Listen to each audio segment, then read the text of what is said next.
Hello ವೀಕ್ಷಕರೇ, ಪ್ರಿಯಾ ಸುಚಿ ಚಾನೆಲ್ನ ಪ್ರಿಯಾಂಕಾ ಮಾಡುವ ನಮಸ್ಕಾರಗಳು. ನಾನಿವತ್ತು ಅರಬ್ ರಾಷ್ಟ್ರ UAEಯ ಅಬುಧಾಬಿಯಲ್ಲಿ ನಿರ್ಮಿಸಲಾಗಿರುವಂಥ ಮೊಟ್ಟ ಮೊದಲ ಹಿಂದೂ ಮಂದಿರಕ್ಕೆ ಬಂದಿದ್ದೇನೆ. ಈ ದೇವಸ್ಥಾನದ ದರ್ಶನವನ್ನು ನಿಮಗೂ ಕೂಡ ಮಾಡಿಸ್ಬೇಕು, ಇದರ ವಿಶೇಷತೆಗಳನ್ನ ಹೇಳಬೇಕು ಅಂತ ಇವತ್ತಿನ ವಿಡಿಯೋ ಮಾಡ್ತಾ ಇದ್ದೀನಿ. ನಾವು ಕೂಡ ಕುಟುಂಬ ಸಮೇತರಾಗಿ ಬಂದಿದ್ವಿ. ಮೊದಲಿಗೆ ಲೈನ್ನಲ್ಲಿ ನಿಂತು ಆಮೇಲೆ ಒಳಗಡೆ ಹೋದ್ವಿ. ನೋಡಿ, ಕುಟುಂಬ ಸಮೇತರಾಗಿ ಬಂದು ದೇವರ ದರ್ಶನ ಪಡೆದು ನಮಗೆಲ್ಲರಿಗೂ ತುಂಬ ಆನಂದ ಆಯಿತು. ಹಾಗಾಗಿ ನಿಮಗೂ ಕೂಡ ಈ ದೇವಾಲಯದ ಪ್ರತಿಯೊಂದು ವಿಶೇಷತೆಗಳನ್ನ ಹಾಗೆ ಇದರ ಇತಿಹಾಸವನ್ನ ಈ ವಿಡಿಯೋದಲ್ಲಿ ಹಂಚಿಕೊಳ್ಬೇಕು ಅಂತ ಇದ್ದೀನಿ. ಈ ಸ್ವಾಮಿನಾರಾಯಣ ಮಂದಿರದ ಎಲ್ಲದಕ್ಕಿಂತ ಪ್ರಮುಖ ವಿಶೇಷತೆ ಏನಂದ್ರೆ, ಹಿಂದೂ ಮುಸ್ಲಿಂ ಎರಡು ಸಮುದಾಯಗಳು ಸಾಮರಸ್ಯದಿಂದ ಬೆರೆತು ನಿರ್ಮಿಸಿರುವಂಥ ಭವ್ಯವಾದ ಮಂದಿರ. 24 ಎಕರೆ ಭೂಮಿಯನ್ನ ಮಂದಿರದ ನಿರ್ಮಾಣಕ್ಕೋಸ್ಕರ ಅಂತಾನೆ ಅಬುಧಾಬಿಯ ದೊರೆ ಕಾಣಿಕೆಯಾಗಿ ನೀಡಿದ್ದಾರೆ. ಜಗತ್ತಿನ ವಿವಿಧ ಭಾಗಗಳಿಂದ ಜನರು ಈ ದೇವಸ್ಥಾನದ ನಿರ್ಮಾಣಕ್ಕೆ ಖರ್ಚಾಗಿರುವಂಥ 700 ಕೋಟಿ ರೂಪಾಯಿಯನ್ನ ದೇಣಿಗೆಯನ್ನ ಬರೆಸಿದ್ದಾರೆ. ಅರಬ್ ದೊರೆಗಳ ಆಡಳಿತದ ಭೂಮಿಯಲ್ಲಿ ಪ್ರಧಾನ ಮಂತ್ರಿ ಮೋದಿ ಅವರು ಮಂದಿರದ ಲೋಕಾರ್ಪಣೆಯನ್ನಗೊಳಿಸಿದ್ರು ಕಳೆದ ಫೆಬ್ರವರಿ 14ರಂದು. ಇದು ನಮ್ಗೆಲ್ಲರಿಗೂ ತುಂಬಾನೇ ಹೆಮ್ಮೆಯಾದಂಥ ವಿಚಾರ ಅಂತಾನೆ ಹೇಳ್ಬೋದು. ಹಾಗೇನೆ ಈ ಅರಬ್ ನಾಡಲ್ಲಿ ಗಂಟೆ ಸದ್ದನ್ನ ಕೇಳೋದು ಕೂಡ ಕಿವಿಗೆ ಮನಸ್ಸಿಗೆ ತುಂಬಾನೇ ಹಿತ ಅನ್ಸುತ್ತೆ. ಈ ಸ್ವಾಮಿನಾರಾಯಣ ಮಂದಿರ 24 ಎಕರೆ ವ್ಯಾಪ್ತಿಯಲ್ಲಿದ್ದು, ಇನ್ನು ದೇವಸ್ಥಾನದ ಹೊರಾಂಗಣದಲ್ಲಿ ಇನ್ನೂ ತುಂಬಾನೇ ಡೆವಲಪ್ಮೆಂಟ್ ಆಗೋದಿದೆ.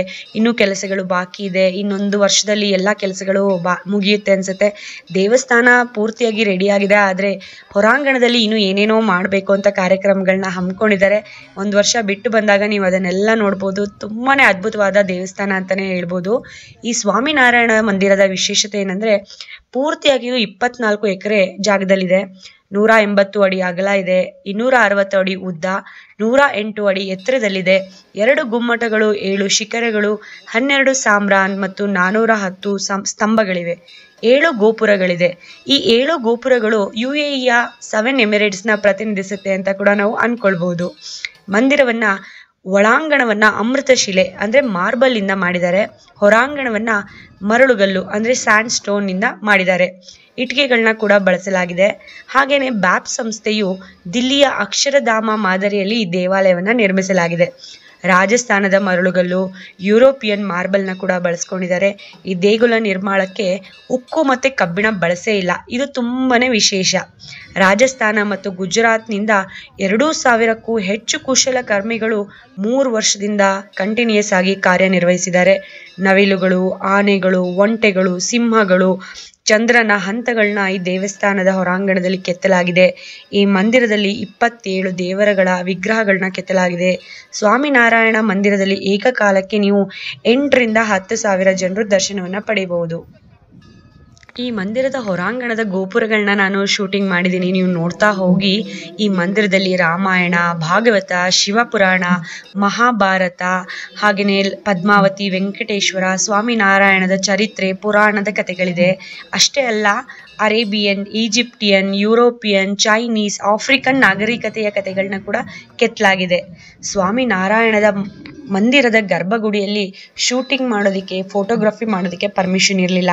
ಹಾಗಾಗಿ ನಾನು ಒಳಾಂಗಣವನ್ನು ನಾನು ನಿಮಗೆ ತೋರಿಸಿಲ್ಲ. ಆದರೆ ಅಲ್ಲಿ ಒಳಗಡೆ 7 ದೇವರ ಗರ್ಭಗುಡಿಗಳಿದೆ. ಅದು ಯಾವ್ಯಾವುದು ಅಂದರೆ, ಮೊದಲನೇದು ಅಕ್ಷರ ಪುರುಷೋತ್ತಮ ಅಂದರೆ ಸ್ವಾಮಿನಾರಾಯಣದ ಒಂದು ಅವತಾರ ಅಂತಲೇ ಹೇಳ್ಬೋದು.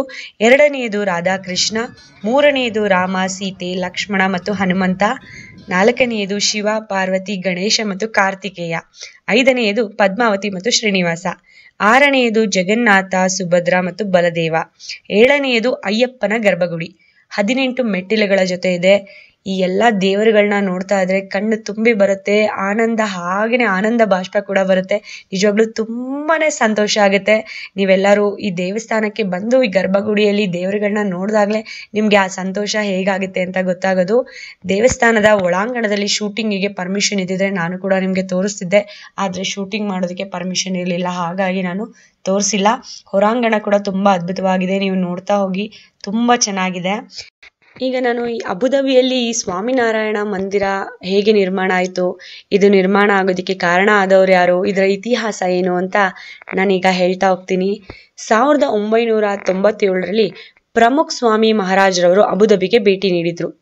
ಆ ಸಂದರ್ಭದಲ್ಲೇ ಅವರಿಗೆ ಅಲ್ಲಿ ದೇಗುಲ ನಿರ್ಮಿಸಬೇಕು ಅಂತ ಒಂದು ಚಿಂತನೆ ಹುಟ್ಟಿತ್ತು. ಆದರೆ 2015ರಲ್ಲಿ ನಮ್ಮ ಪ್ರಧಾನಮಂತ್ರಿ ಮೋದಿ ಅವರು ಅಬುಧಾಬಿಗೆ ಹೋದಾಗ crown prince Sheikh Mohammed bin Zayed ರವರು ಮಂದಿರ ನಿರ್ಮಿಸೋದಕ್ಕೆ ಅಂತ 14 ಎಕರೆ ಭೂಮಿಯನ್ನ ಉಡುಗೊರೆಯಾಗಿ ಘೋಷಿಸಿದ್ರು. ಇದು ದೇವಾಲಯದ ನಿರ್ಮಾಣಕ್ಕೆ ಬುನಾದಿ ಆಯಿತು ಅಂತಾನೆ ಹೇಳ್ಬೋದು. ಬ್ಯಾಪ್ ಸಂಸ್ಥೆ ಕೂಡ ಮಂದಿರದ ನಿರ್ಮಾಣದ ಉಸ್ತುವಾರಿಯನ್ನ ವಹಿಸ್ಕೊಂತು. ಆನಂತರ ಅಬುಧಾಬಿಯ ಆಡಳಿತವು ಹೆಚ್ಚುವರಿಯಾಗಿ ಮತ್ತೆ 10 ಎಕರೆ ಜಾಗವನ್ನ ನೀಡಿತ್ತು. ಆಗ ಪೂರ್ತಿಯಾಗಿ 24 ಎಕರೆ ಭೂಮಿಯಲ್ಲಿ ಭವ್ಯವಾದ ಹಿಂದೂ ದೇಗುಲ ಇಂದು ತಲೆ ಎತ್ತಿದೆ. ಇದು ನಮಗೆಲ್ಲ ಇರಕ್ಕೂ ಎಷ್ಟು ಹೆಮ್ಮೆಯ ವಿಚಾರ ಅಲ್ವಾ. ಇಲ್ಲಿ 3D ಪ್ರಿಂಟಿಂಗ್ ತಂತ್ರಜ್ಞಾನದಲ್ಲಿ ನಿರ್ಮಿಸಲಾಗಿರೋ ವಾಲ್ ಆಫ್ ಹಾರ್ಮೋನಿ ಕೂಡ ತುಂಬಾ ವಿಶೇಷ ಅಂತಾನೆ ಹೇಳ್ಬೋದು.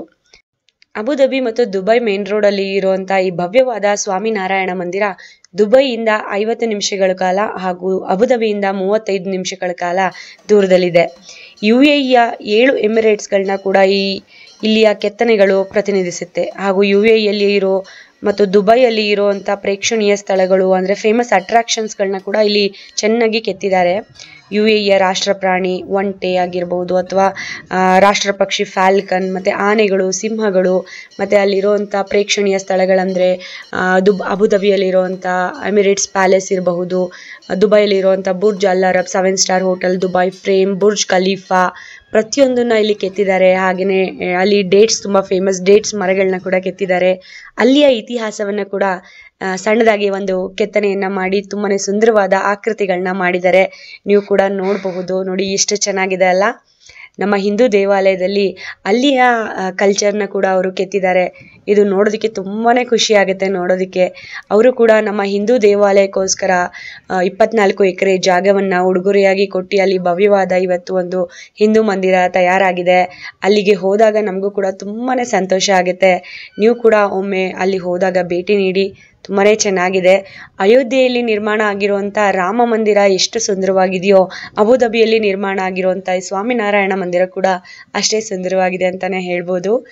ಈ ಅಬುಧಾಬಿಯ ಈ ಸ್ವಾಮಿನಾರಾಯಣ ದೇವಾಲಯ ಪ್ರತಿದಿನ ಬೆಳಗ್ಗೆ 9ರಿಂದ 8 ಗಂಟೆಯವರೆಗೆ ತೆರೆದಿರುತ್ತೆ. ಪ್ರತಿ ಸೋಮವಾರ ದೇವಸ್ಥಾನ ಕ್ಲೋಸ್ ಆಗಿರುತ್ತೆ, ದರ್ಶನ ಇರೋದಿಲ್ಲ.